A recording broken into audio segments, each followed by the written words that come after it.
Bon, maintenant parlons de la démission de Xavi Alonso. Pour moi, c'est compliqué. La, la saison du Real Madrid est assez catastrophique. Voilà, on a la Ligue des Champions et le championnat qui reste. Déjà, on a perdu hier en finale, donc c'est assez compliqué pour le Real. Xavi Alonso, c'est dommage pour toi, c'est triste parce que tu avais signé pour 3 ans et maintenant tu te retrouves dehors après 6 mois juste. Donc, bon, forcément, tu n'as pas fait les bons choix.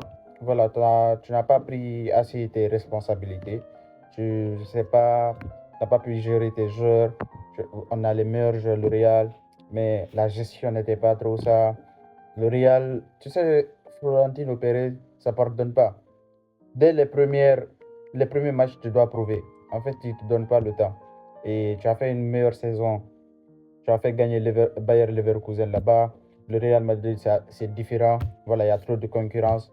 Et Florentino Pérez n'aime pas ça. Et il a décidé de le mettre à la porte aujourd'hui.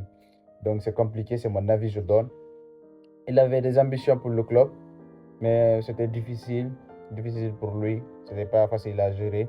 Il y avait trop de pression et il n'a pas su gérer cette pression. Voilà, maintenant on a envoyé un nouvel entraîneur, on va voir ce que ça va donner dans les prochains matchs et tout.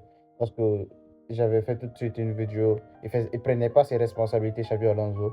Il devrait mettre les joueurs à leur place et il l'a pas fait. Et malheureusement, voilà, là où il s'est retrouvé, on l'a limogé. Je ne sais pas si c'est un bon choix pour le Real. Euh, il reste encore une partie de la saison. On va voir ce que ça va donner. C'est mon avis. Et donne-moi ton avis dans les commentaires.